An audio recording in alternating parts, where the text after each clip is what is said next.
Well, with that spicy take, I guess we'll start the recording here about the bet that was just made. Yeah, That's- but yeah, and I agree with you though, because it's like it just made me think like, okay, so what's the end game for TSM with this cryptocurrency deal? It made me think, like, what's the end game? Because it's like, do they need capital that bad or something? Like, Excuse me? Yes, they do. Yes, they Mhm. do. Because they, and I'll say this to make sure that we're recording this. Make sure Oh we yeah, got this. no, we're Okay. we're going, we're rolling. Okay, so make sure we clip this. Jay, I'm going to say it right now. You name something, let's agree on it. If that TSM contract is paid through year 5, I'll buy you something. And I'm not talking something insignificant. I'll spend $100. I'll spend $150 on something you like if that contract sees year 5. Because I'm telling you right now, it won't. It will not see year 5. It's lucky if it sees year 3 because the okay, baby, thank you very much. Thank you very much. Okay, why don't you take this to Mugga, okay? Because I'm recording a podcast, okay? Yeah, so anyway, yeah, did you like that one? that was very wholesome. That was enjoyed adorable.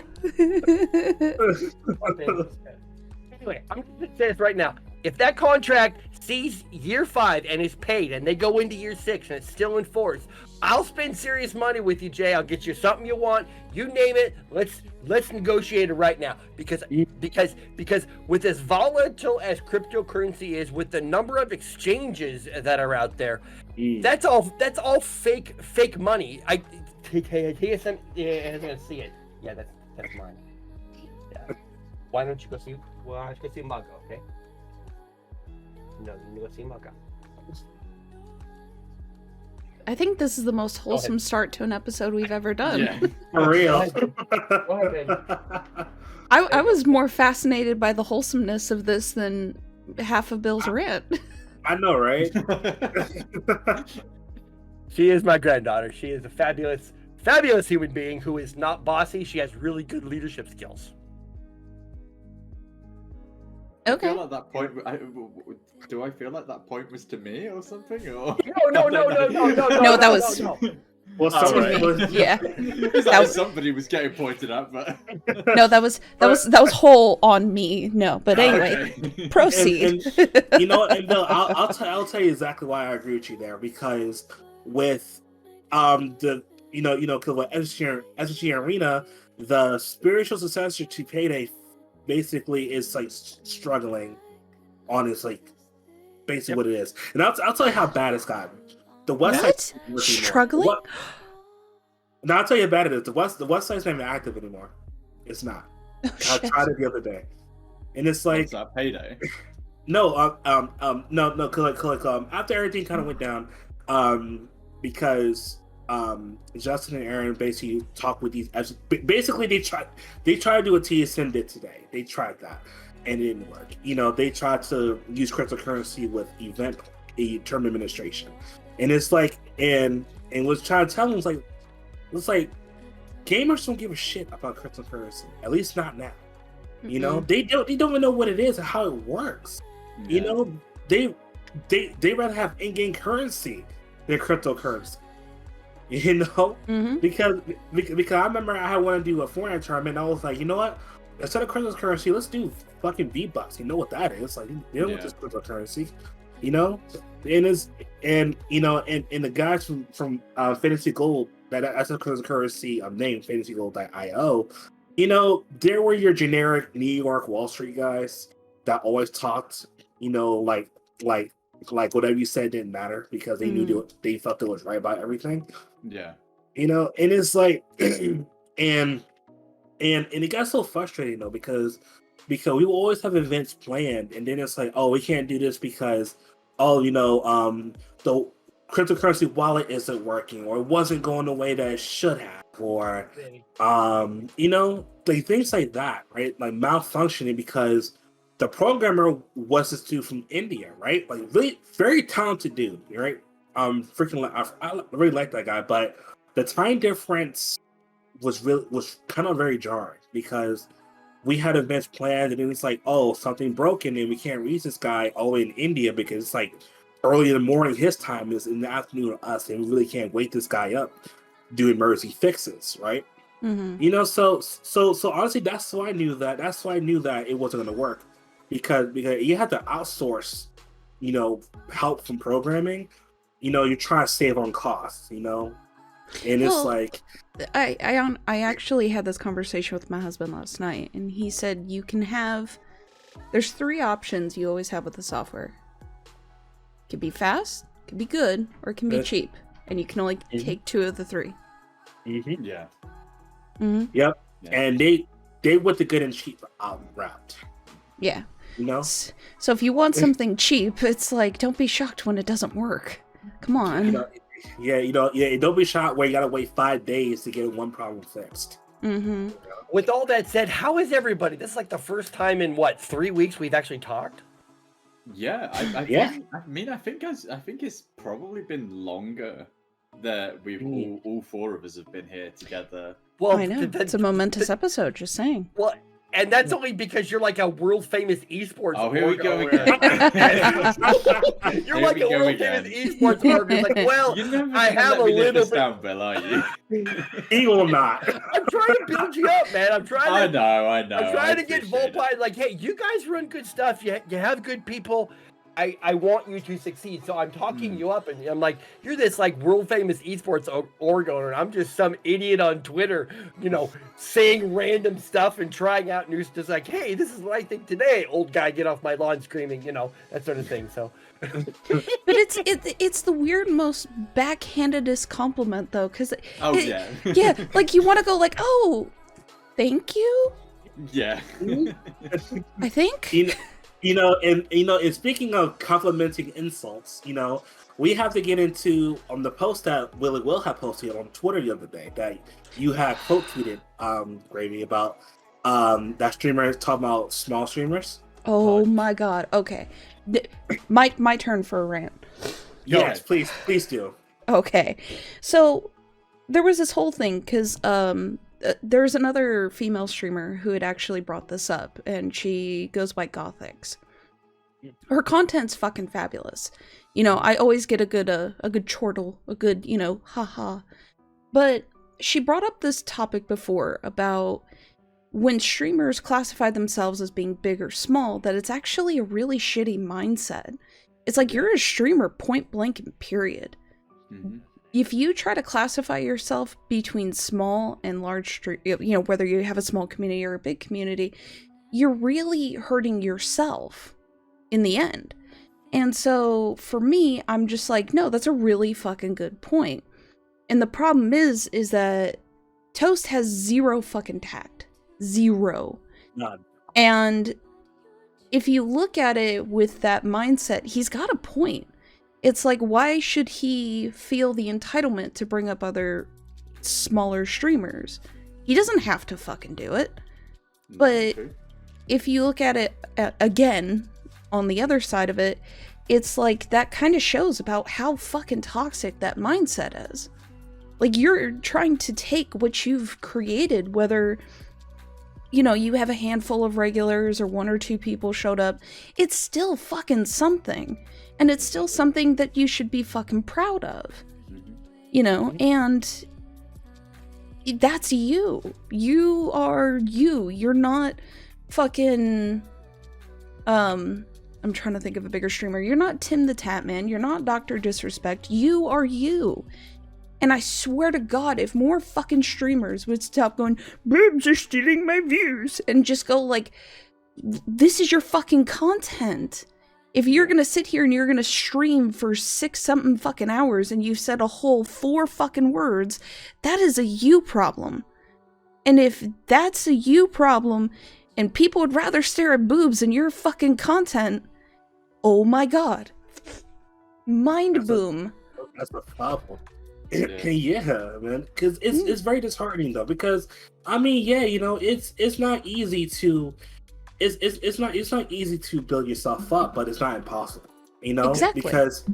Because I mean, when I was streaming, I mean, honestly, it took me like 4 or 5 months to get to 100 followers. I have 140 followers right now on my channel right now, and it's like, you know, because one, I really didn't care what people thought of me because I mean, I'll give you one story. I was playing Grand Theft Auto Online, right? Mm. And I was playing Grand Theft Auto Online with a plate of burritos in my hand, eating that shit. Like, because I was like, yeah, people like streamers who love to have fun, who love to, like, hey, let's have a good time and not let's let's not worry about your personal image, and even people on the rise.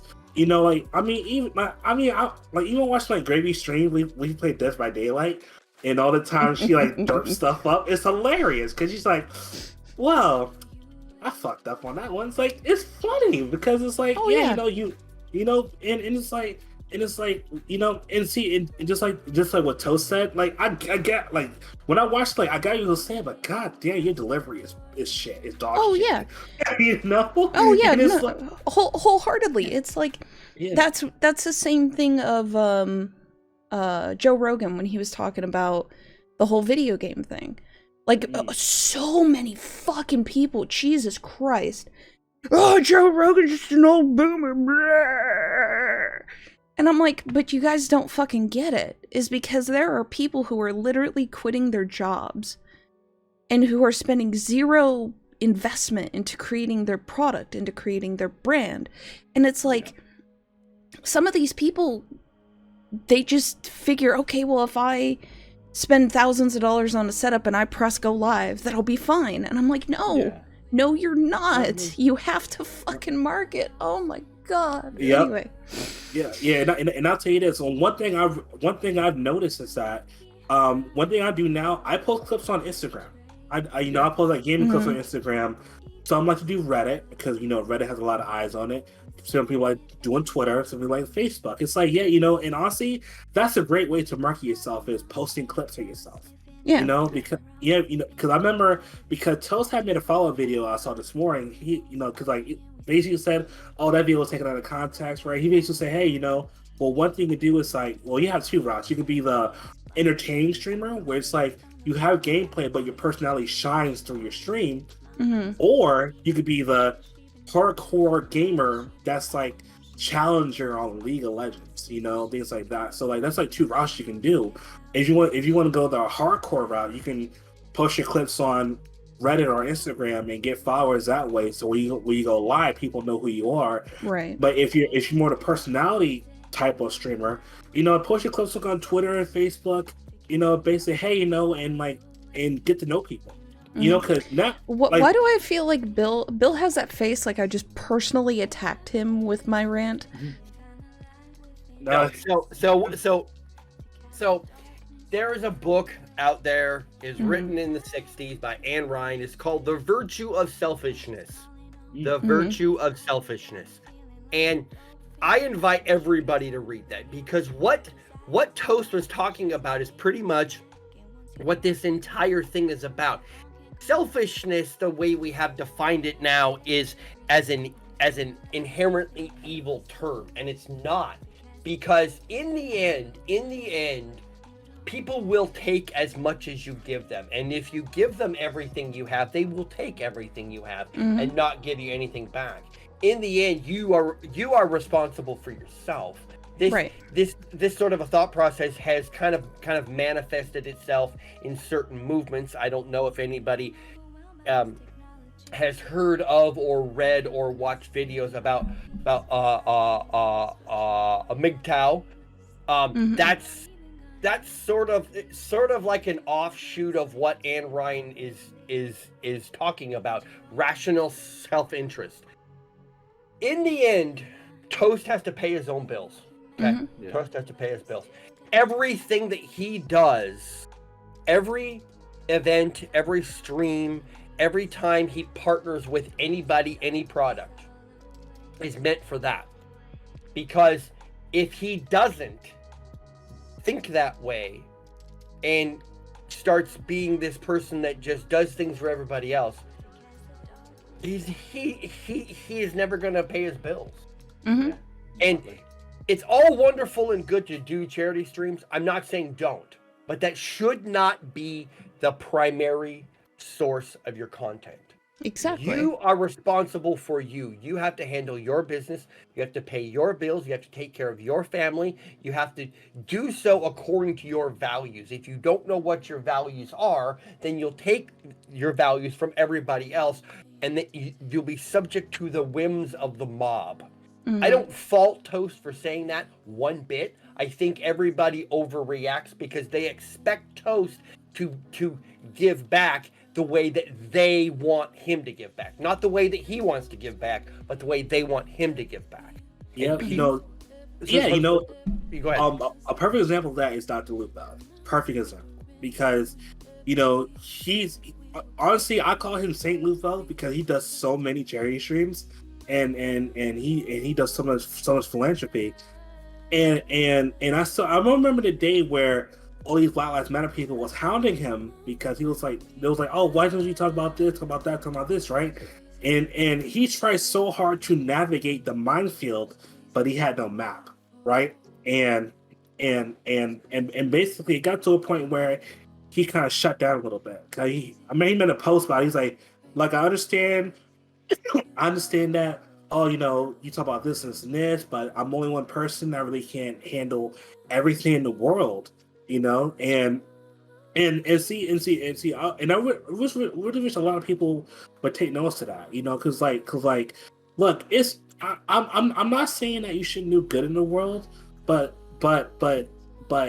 if you don't take care of your own self first before you take care of others, you know, you're gonna get yourself back to the corner. You know, because honestly, that's why Ninja basically said fuck it and say, hey, you know, don't look to me as a role model because I'm not.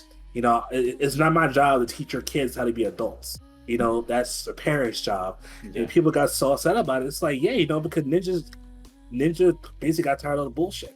You know, because you know, he's been PG for so long, and his brand kind of grew on that. And it's like, and honestly, he started to crack a little bit though. You know, under all that pressure, because yeah, I knew. Yeah, what are you saying? I was gonna say.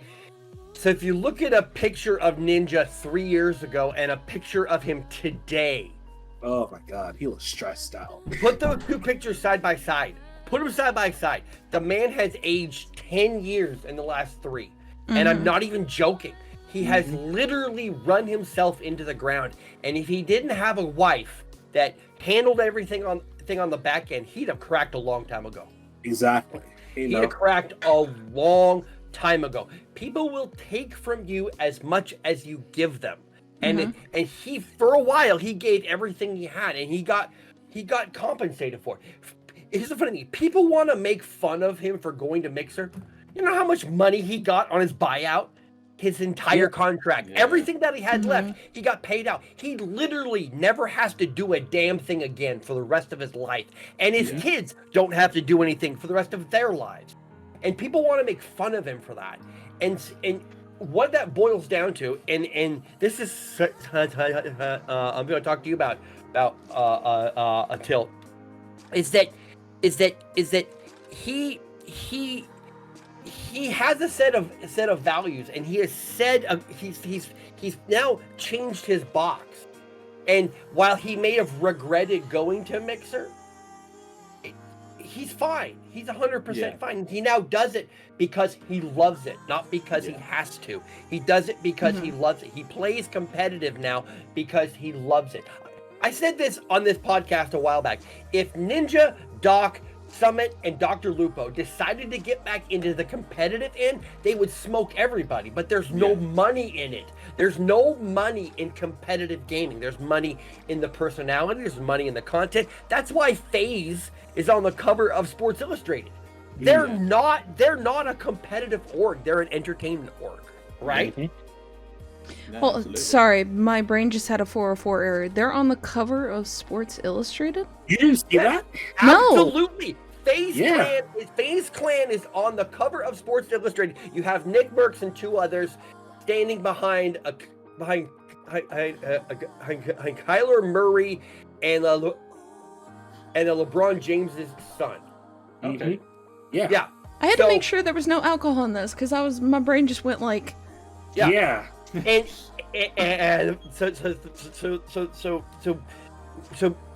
FaZe got out of the competitive side a long time ago. Yes, they might have one or two competitive teams that play CDL or Valorant or R6, but that's not their focus. People tune into FaZe to watch Nick Merckx. Why? Because one, he's an attractive man. He has guns for days. He's really good at Warzone, and he's put in the work. Well, Jesus Christ, it looks like you're getting guns too, from the looks of that. Look at that. Boom. Guns out. He's been working out over this lockdown period. Guns down, guns out, baby. It's right. Yeah. God damn.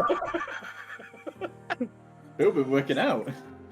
Well, I wouldn't go that far. You should see everything from like here down. It's all like really don't ruin the fantasy. Just let's roll with this.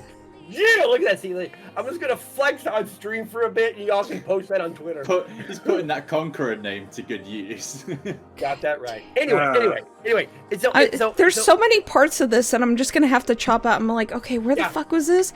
But at least this is a good timestamp, because all of a sudden I see Bill just do this. I'm like, got it. Yeah. There it is. Oh my god, I'm making that the thumbnail. Anyway, proceed. I was gonna say, so Jill, I don't want to get into the details of everything that happened with your org, but in the end, you made a decision based upon the values of your org. Okay, whatever happened is done. We just need to move on from this and go in the direction that we want to go. And if this group of people don't want to be involved, fine. But we're going to move in this direction, right? Yeah, absolutely. Yeah, absolutely. And this is something that we ourselves at Vulpine, pride ourselves on. Is like there's nothing that's going to be stopping us from taking away our morals and our ethos. If people don't want to get behind us, that's absolutely fine. That's their prerogative. But as you quite rightly said, Bill, is like it's not going to stop us from moving forward with the goals that we want. Right. And so this goes back to what Toast said. Yeah. It's not his job to make somebody else famous. So absolutely. It's not his job. And so if you think about this, so what was it? I think it was last year about this time, maybe not quite a year, when Dr. Disrespect was looking for a partner for some Warzone duos tournament, right? And he found Z-Laner. Z-Laner was already big. He wasn't as big as Doc, but he was already big because he's good at Warzone. Now, and so what I mean, yes, having Doc endorse you directly is a big deal, and I get it. But the thing is, Z-Laner was already decent size. He had already made himself into somebody. Yeah. Before that, it isn't like Doc just fell into some Warzone Discord and randomly picked some dude. No, he didn't. He found somebody who had made themselves into something, and he took them to the next level, and that's totally fine. It is not Toast's job to lift any other streamer. It's Toast's job to be Toast, and that's that's the problem people have. Humans are generally lazy creatures. They're generally lazy, selfish, and fearful. And when you put those three together, you get people that yell at Toast because they don't get it. Or the boobs are stealing my views, people. Yeah. But boobs are stealing your views. And, yeah. And what people sometimes don't realize is that the viewers that they are getting, those people are taking time out of their day or their evening to watch your content. So I mean, I'm always appreciative of any viewers that I get, whether I get one or two viewers or whether I get like hundreds of viewers, which granted has never happened, but I'm still so very appreciative of any viewers that I get, simply because, as I said, they're taking time out of their day, their evening, whatever it is, to come and watch me. They could be doing anything. They could be going out there watching Ninja, watching Dr. Disrespect. They could be going out socializing. not right now. They could literally be doing anything, and this is what I say, right? Is like, just thank you for coming by, thank you for stopping by and talking to me, even if it's just a lurk, you know, it's still appreciated because they're still sat there at their computer watching the content. I don't care if they're not interacting. They're there, you know, and this is and this is something that I wanted to touch on as well, because apparently Twitch have made a change that lurkers aren't going to be counting towards view counts or something, or between. Yeah, that was a long time ago. What they did was they were trying to avoid, because in Google Chrome you can actually still be counted as a viewer, but you can just mute the stream.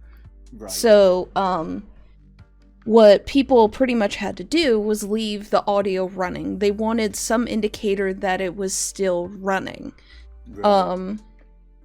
I think it's changed a skosh, Sure. but yeah, I'm not 100% sure. So basically what people do to sort of quasi view bot is that they create a multi-stream link with, you know, whoever, maybe 2 or 3 people, and then they set the volume at all those streams to 1%. Right. And so because the volume is technically on, viewing all of those streams counts as a view. So yeah, that's a way around it. So yeah, I mean, they won't fix DMCA, but hey, you know. No, yeah. Dude, they have known it. They've known it's coming, and they're just being lazy about it. Oh, that pisses me off. Oh, did you see the thing about, like, oh hey, Twitch's DMCA free stuff is DMCA. Right, Is it right. actually? Yeah. So they ran a stream about 6 months ago where they literally had to mute themselves. They were live streaming some concert. Right.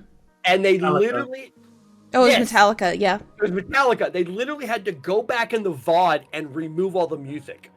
You know what's Even though they ironic? live I stream- heard. Yes, I heard Yeah. of this. Yes. Yeah. And you're like, Yes, I like did, Twitch. yeah. It's like, gee, wouldn't you call Metallica or who's ever organizing the event and go, hey, what do we need to do so we don't have to worry about copyright strikes or DMCA strikes? What do we have to do? But see, Twitch won't do that. Twitch will not take. They're so lazy that they won't take care of their creators until they get in trouble. It's like it's like that person who's only sorry because they got caught. Yeah. That's the only reason Twitch is sorry. They've known about this for years. They have known. It has been an issue for years. Even people who have made DMCA free music, you now have the record companies with these bots that all they do is search these streams: YouTube, Facebook, Trovo, Glimish, Twitch, all of them. Yeah. And they just crawl. And if they find anything longer than about 5 seconds that sounds like something else, boom, strike. You know, And so then go Go on.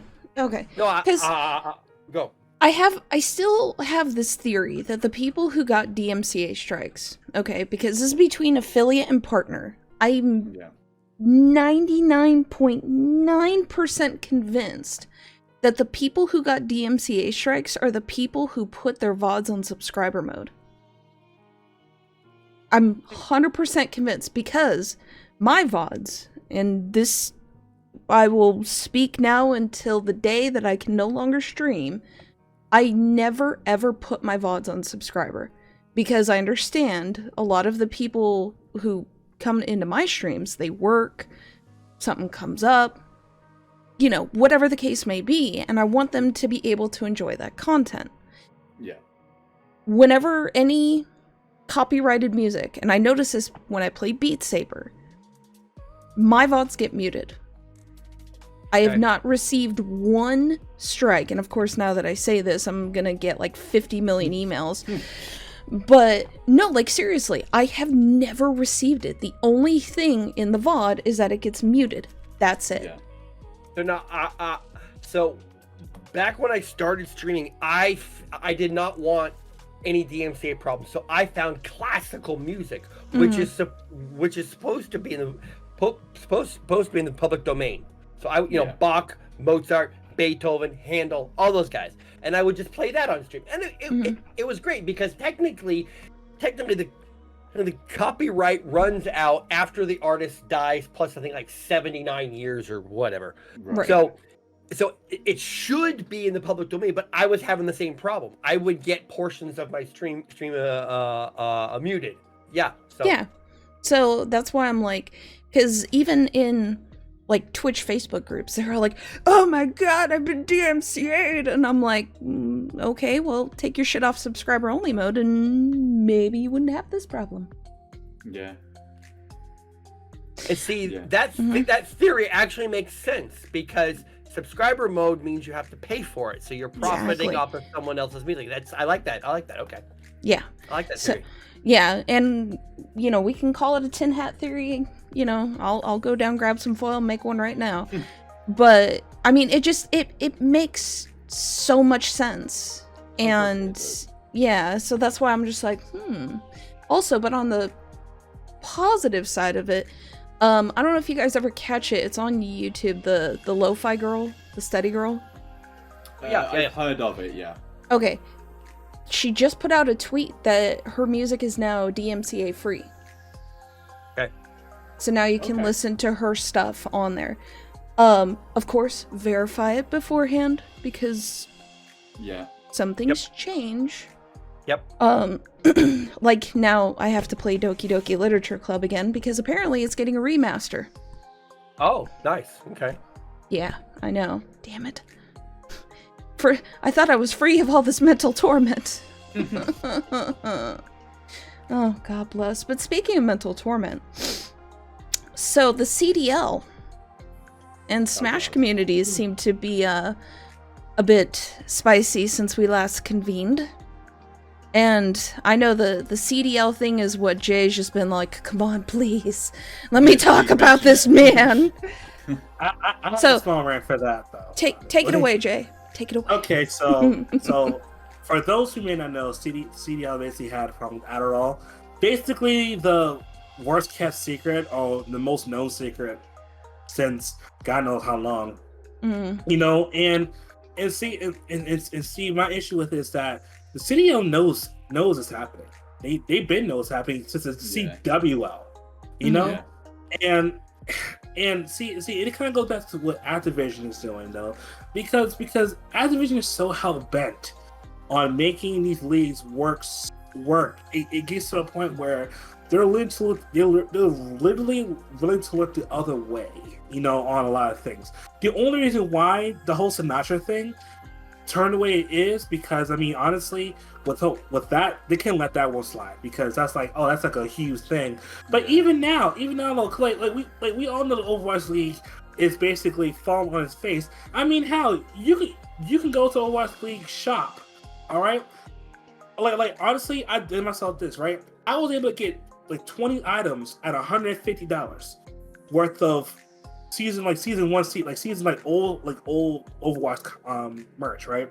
And with the CDL, the CDL first they want anyone making merch. They want to make their own merch, but when they feel like it wasn't working, then it's like, okay, well, you have more creative freedom.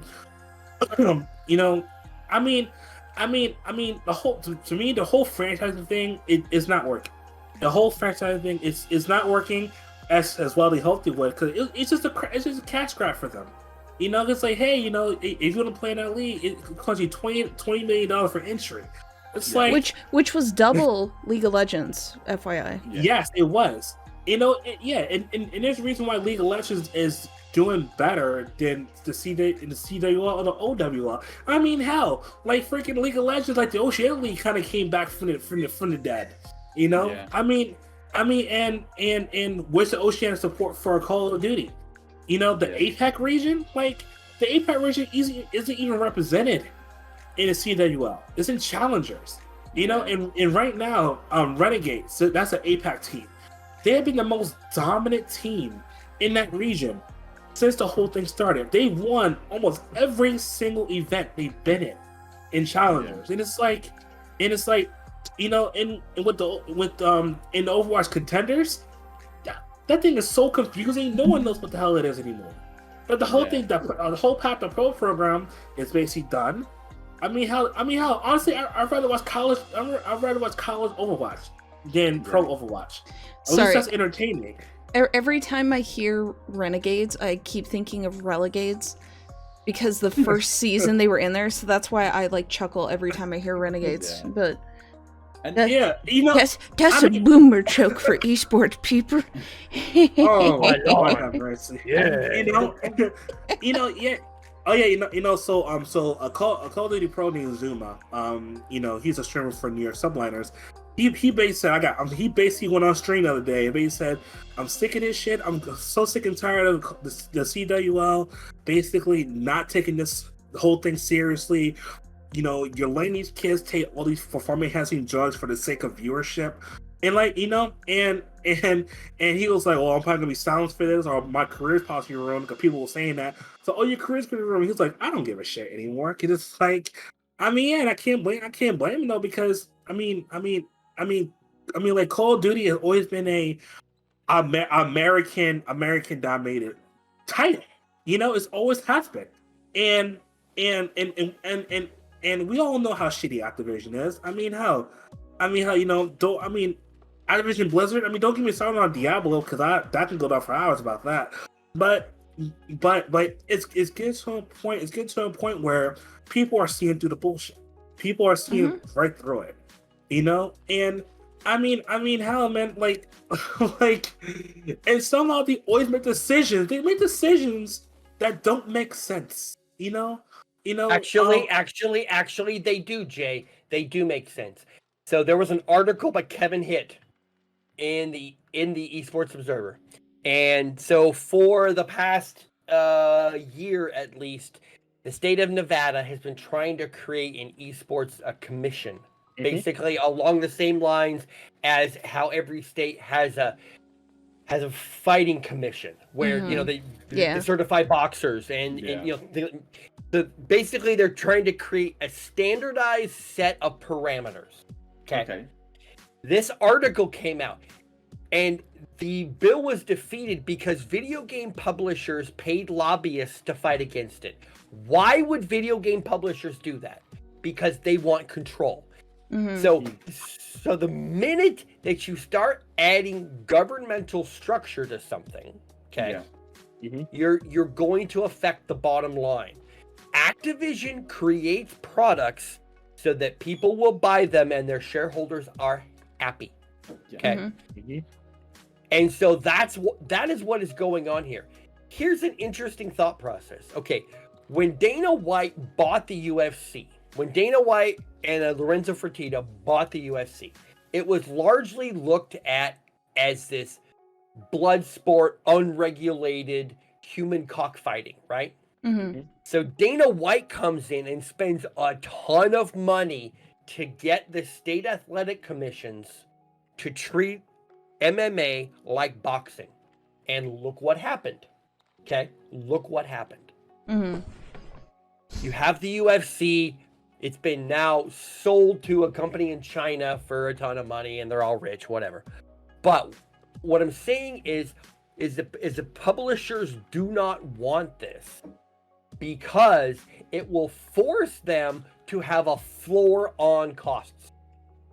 It will force them to have a floor. You have to get certified in the state. You have to have there are certain expectations to follow. Okay. Okay. And then you have accountability at the end. You have accountability at the end. The dreaded and that's not what game publishers want. And so go ahead. Because God forbid, someone like Riot Games had to be accountable for what they do. You know,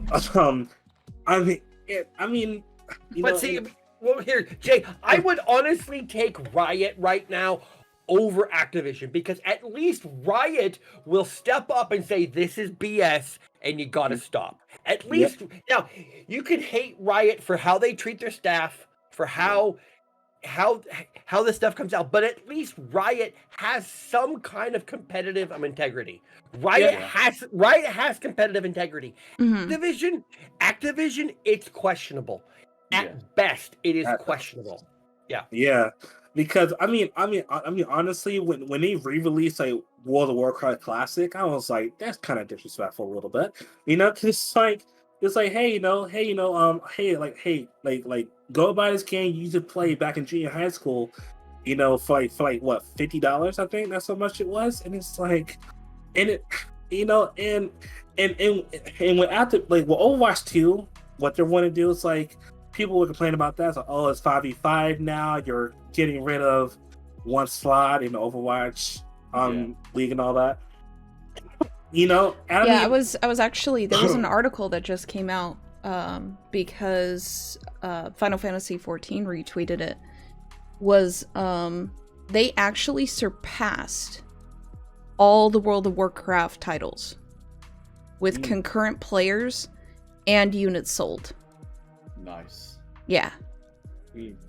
Yeah, I mean, yeah, you know, because like Square Enix, Square is the set that publisher that doesn't make a lot of noise because they're always like working on shit like all the time.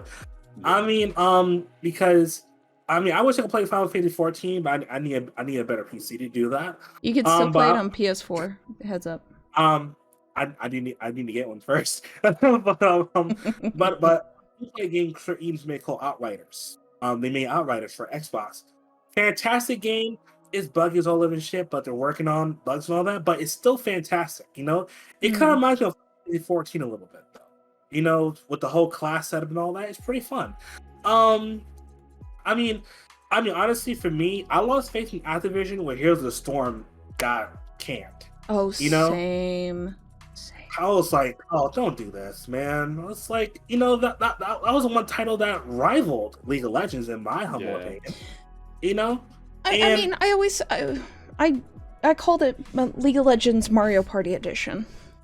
Yeah, and it was fun. I enjoyed playing though. You know, like honestly, I learned about like characters from those titles due to Heroes of the Storm. You know, So honestly, like even with Activision, even like honestly, EA is worse if not on par with Activision because EA just don't give a damn anymore. They just don't care. You know, I had faith when they released Fallen Order. I was like, okay, EA's doing something because Fallen Order was really good, but then I went, damn it. Yeah, because I played FIFA 21, and Jesus freaking Christ, it's like you can't even win a match like straight out without having to at least buy one pack of players, right? So that's why I'm very thankful for for Twitch Prime because they give out packs for FIFA. So I got one the other day. So it's like. So you know, and that's about sports games now with EA. It's like now it's like, hey, you know, you have to make it's like they make it harder for you to even enjoy the game, even with like, you know, and that's about, you know, because people love playing sports games, you know, and sports games is like, you know, and see they got very smart how to bring you in because like, hey, you know, they'll give you a free pack here and there, and they'll work with like, you know, Amazon to give you free packs. It's like, hey, but if you want to win these exclusive, see, they use the word exclusive a whole lot. Hey, you know, if you want this exclusive 90 overall player, you know, at this position you need a player for, you know, it's like, hey, you know, because I'll give you an example. Because I was playing a match, right? And it's like, damn, I really need a right winger who's a better overall. Say, hey, you know, you could play this weekend league to get a pack that has all the positions you might look for. I'm like, son of a bitch, like, so, you know, and it, yeah, you know, and basically it forced you to play more. They say, hey, you know, would you want to play more or spend hundreds of dollars on packs? Yeah. And I hate that it works every time, you know, and it frustrates me. So honestly, I'd rather take games like Fortnite, you know, because at least they're straight up with it, you know. But Oh my so, god, and Rick is a new fucking skin. Oh, Uh, and me. it's No, but Rick from Rick and Morty. Oh, Yeah. yeah. They made a skin and they made Morty like the harvesting tool. It was kind of funny, but what they're doing now with the battle passes, I don't like it. What they're doing because they're basically doing what I did. They're doing what Rainbow Six Siege did. It's like, hey, you have to play this game long enough to get enough stars to unlock pages of the battle pass. So I'm like, oh Lord have mercy. Like, see, and that's the whole thing about the gaming industry I can't stand. They're trying to reinvent the wheel and trying to fix things that aren't broken. Yeah. You know? But the problem is that battle passes are going to become the norm. Yeah. Because a lot of companies have found that the way to bypass this whole pretty much gambling law in gaming, because obviously loot boxes were being, as we all know, have been hit heavily because they were basically borderline gambling. They're gonna do battle passes because they can get away with it, because it's a set fee and they're basically saying, as long as you're playing our game, this is exactly what you're going to get. And was it Germany or was it the UK that had the law that was passed against, or that has a gambling law? So Sweden. I think it was Sweden. I think it was Germany. I think that there was something, because I'll always remember this. I'll always remember this story, and it was either like a Scandinavian or a European country. I don't think it was the UK. About Battlefront 2, and I think that it got banned in their country until they sorted out the loot box system because it breached their gambling law. And when you're a game developer and a publisher, and your game is being banned in a whole country because it's breaching gambling laws, it makes you rethink your whole concept. Yeah, because even Disney stepped in and took over, and I was like, bro, you have to have fucked up royally if Disney has to go like, no, just give me the keys, fucker. But anyway, Bill. I was gonna say, so the concept behind the battle pass, the season pass concept, what it's designed to do is to get you to keep playing, because if you're playing that game, you're not playing something else. So this is a definite shift from the old game development model of spend 6 to 8 months creating a game, put it out. Spend 6 to 8 months creating a game, put it out. Now, and more and more games are doing this in terms of a season format. Even Bungie is doing this with comes to Destiny 2. Is that they're not giving you the entire story all at once. Yeah. They used to do that. And now they're giving it to you in they're giving it to you in chunks about every 2 weeks. And you get a little bit more, and you get a little bit more, and there's certain achievements aren't opened until I should say certain achievements are time gated. Now, what Bungie does not do, they don't give you the option to buy the entire Game Pass at once. I know that Activision does that. They Sorry, just hold that for 1 moment. Sorry. Go ahead, sir. No problem. No problem. We can edit. Oh yeah. So I'll put like a little anime like off to the go. So Gray, I really hope you're prepared for next season, because me and Bill, we're gonna take you Destiny 2 and get you up to par. That'd be great. Because like last time I booted up to Destiny, I was just like, what the fuck am I doing? Right. And see, Destiny 2 has become so complex, and I'm not even joking. So I started playing just before Forsaken. Okay.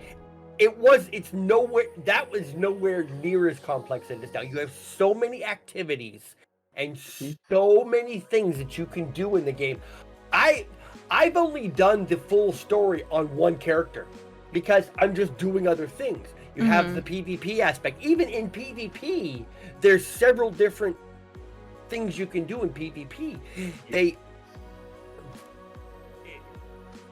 it's very hard to play Destiny 2 casually and keep up. You pretty much either have to live it or have somebody live it for you. That's just how the game is. Because right now, Final Fantasy XIV takes up so much of my time right now. However, there is going to be a lull cycle pretty much from here till like November. You know, everything's going to be like quality of life changes because the new expansion that's coming out. Right. And this one is going to be huge. So I'm personally excited because from 1.0, and this is how a lot of like Final Fantasy players will refer to it, as by the patch number. And 1.0, which was the base game from then till now, it's been a 10-year cycle for this game. So, and the initial story comes to an end this next expansion. And then they go from there. And so it's like, this is big. Like, I mean, Destiny 2 is on the same route right now because right now, like the current story in Destiny right now is going to wrap up after next season. So you know, so that's why there's a whole lot of activities. Because what they're doing now is that they understand that when it's from August to, I want to say August, like December, maybe January. right. I think January is where the new expansion called the Witch Queen is going to come out in January, if I'm not mistaken. So so from season 15 here on out, you know, you I mean, honestly, I think right now this like, let's see, this like, all right, I'm just trying to lay it out. So you have like different activities you can do, like to gain weapons and armor, to get like special engrams. You have dungeons, you have raids. They brought back the OG raid Vault of Glass. You know, there's like 5 different PvP modes you can do. You could redo story missions from old expansions. You know, I mean, honestly, on one area on the moon, right? There's an activity called Altars of Sorrow. You know, basically, it's like a horde mode, basically. That you can hop in and hop out. You know, I sorry, I just think it's funny because the new expansion, because it's gonna be for Final Fantasy XIV, is on the moon. That's why I don't know if you saw that tweet where I was like, "We're going to the moon, boys."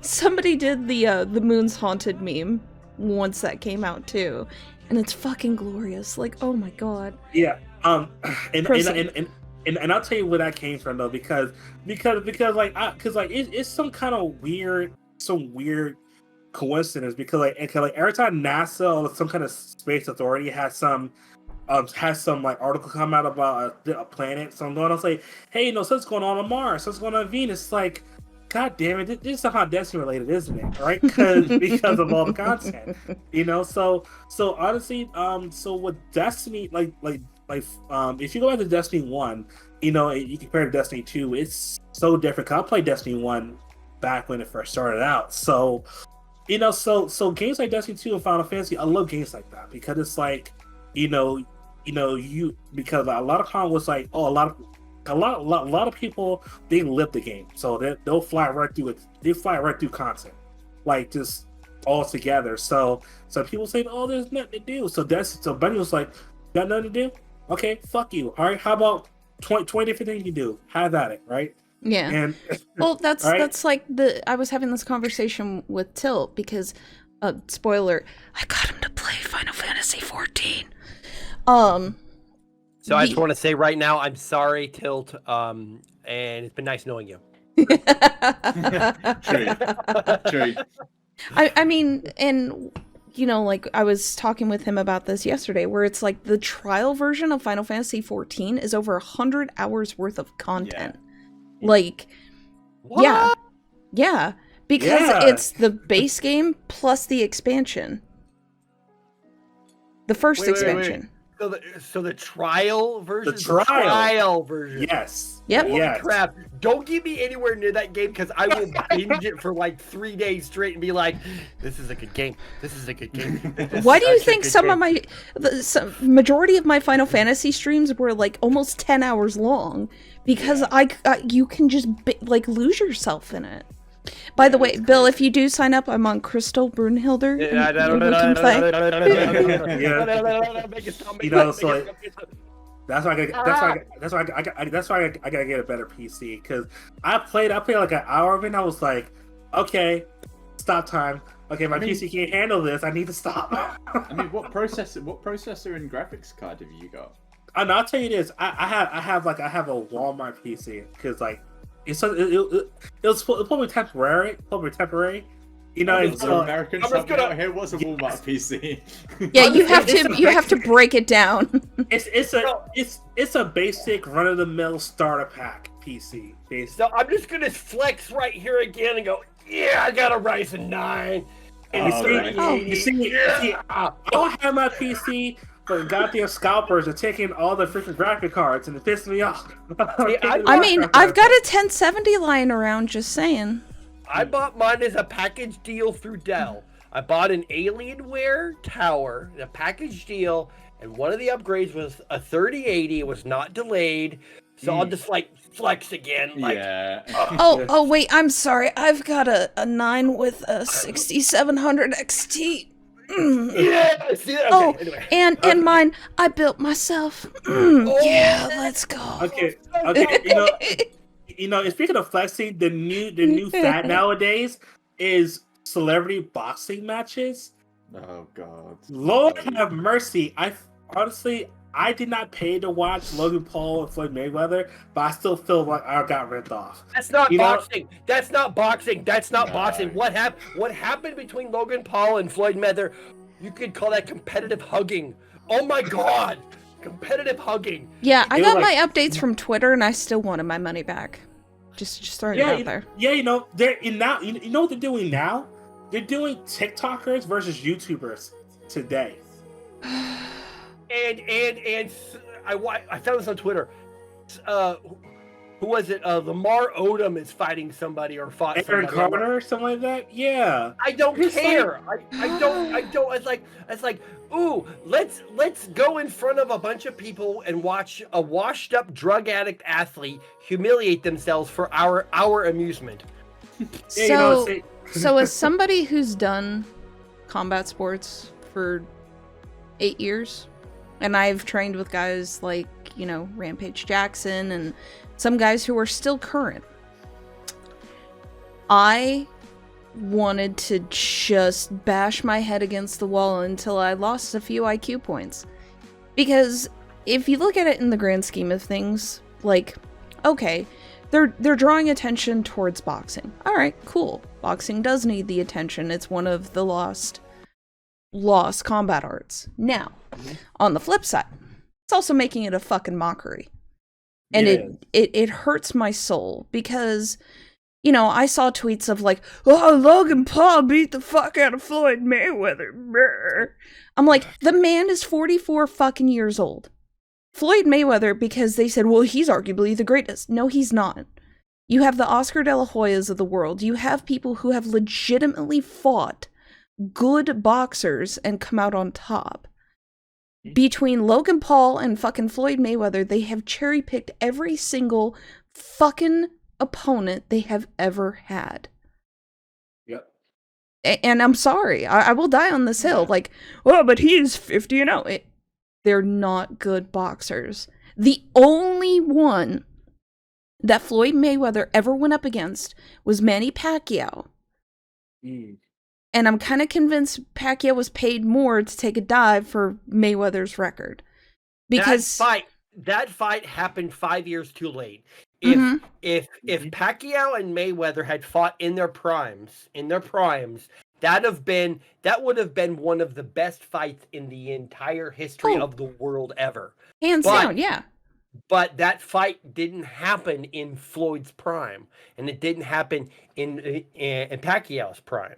Right. So when it happened, it was basically a cash grab. Yeah. Yeah. It's so irritating though, because it's like, you know, because like what we basically doing is it's a bunch of online celebrities, it's a bunch of social media celebrities with nothing better to do with their time.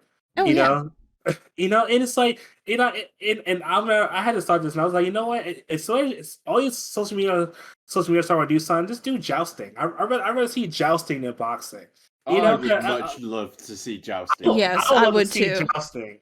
Yeah, oh yeah. I want to see that. I mean, hell, at least I can be entertaining. I mean, and you can make it a way where people don't get hurt. But like, but boxing is one of the most sacred combat sports of all time, in my opinion, because because like you have people throughout the world that's basically made names through boxing. The people from like from countries never heard of, like Manny Pacquiao from the Philippines. Made they do boxing, and you have like you have a lot of greats. I mean, yesterday I watched a documentary on Rocky Marciano.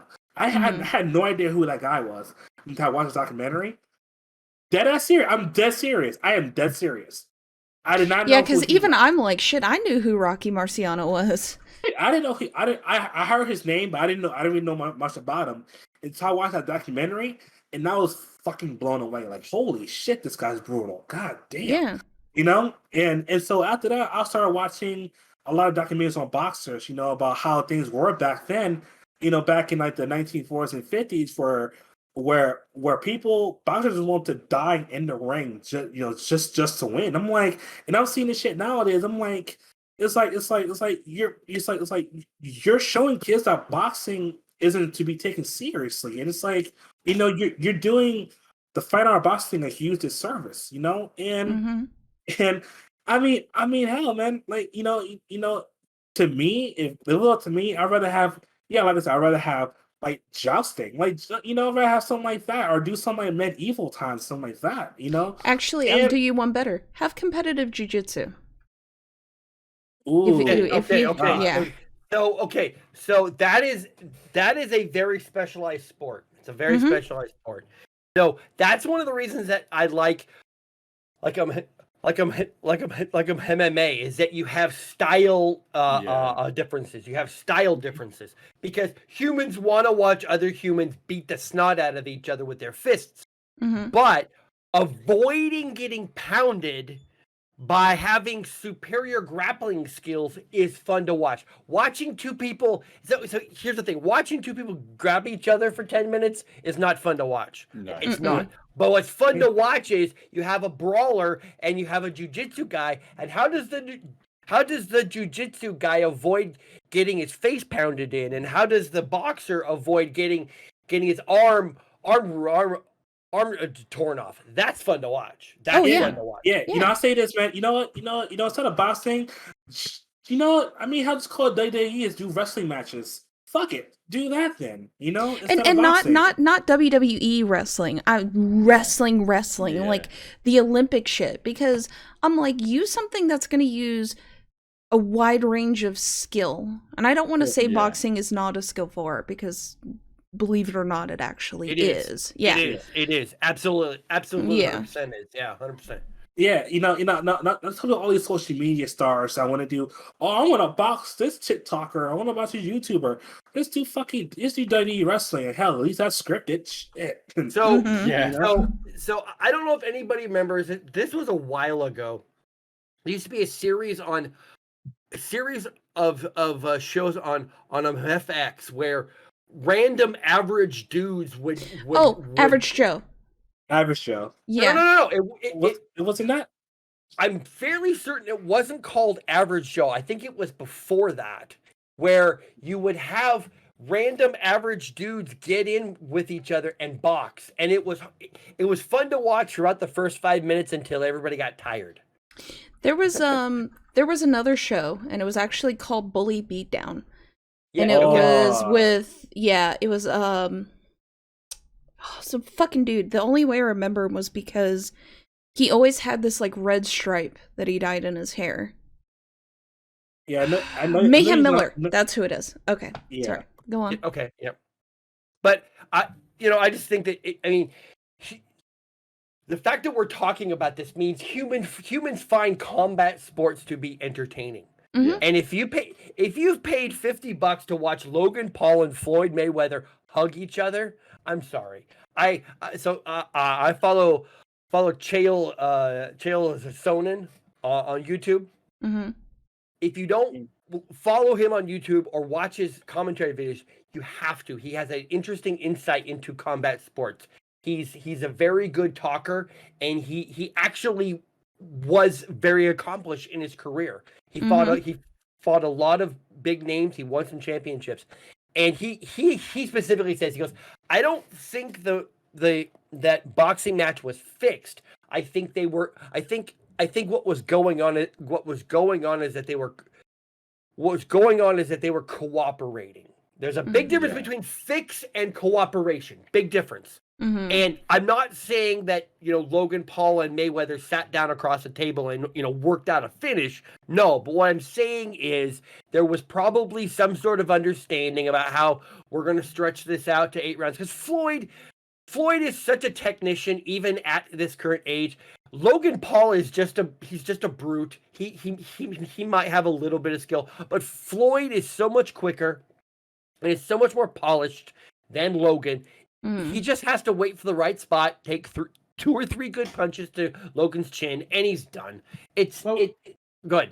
Something to point out is I don't follow like these kind of sports too much, but there was one clip from the Mayweather Paul fight that I did see, and it circulated Twitter for quite some time, where, and I don't know if this is the case or not, so obviously please don't take take this with a pinch of salt, but Mayweather did knock out Paul, and he helped him back up to his feet. Yeah, and that clearly shows that they were doing it for the show and not for the fight, because Mayweather would have just left him on the floor. And I mean, I don't know what happens. Does ref do a 10 count or something, or I don't know.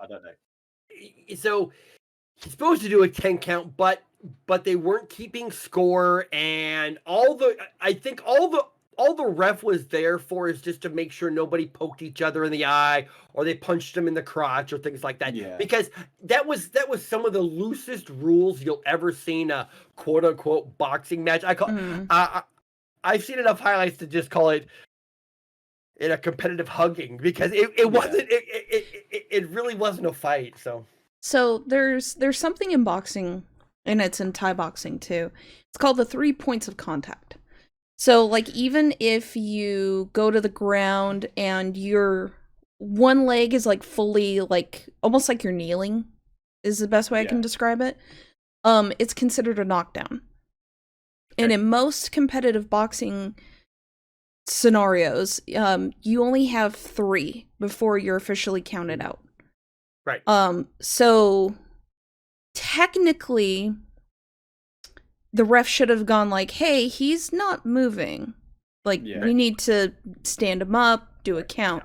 Because they do this in UFC as well. If you notice, or if you ever catch one of the fights, it's if somebody has the submission or they have the dominant position and they're sitting there fucking pounding a dude's face in, they usually wait about 10 seconds, and if this guy doesn't fucking respond or move, they'll call the fight. Now there are variances to those rules, but unfortunately we are out of time for today. So, the Gravith will do the classes later and explain combat rules and all that jazz. But, as always, gentlemen, it has been a pleasure. I'm so glad we finally got the 4 of us together to yell at kids to get off our lawn and yell at clouds and all that good stuff. Yell at the sun for being out, because we don't normally get it here. Exactly. Sun is and bad. I just want to say, and this is there's no Kappa in this, Tilt. I'm glad that you're here. I'm glad that you're here, and I'm being completely 100% serious. I am quasi jealous / proud of the fact that you're an esports org owner and you stuck with it, and I am happy for you. I am 100% happy for you and your wife and your kids. I'm glad that you guys are getting along. Jesus, Thank this you, I has been the appreciate that. most wholesome fucking episode It we've has, ever for done. real. Yeah. Shit, we need to get raunchy next episode just to Hold on, compensate. hold on, Oh, hold on, yeah, hold on. absolutely. Oh, here we go again. Oh, here it is. I didn't finish my stories about the last time. I did finish those, so I'll have it for next week. Yeah. Yeah. So Yeah, we'll. write them down and bring them next time. Yeah. Oh, God bless. All right, kids. So we will see you in the next episode. Until then.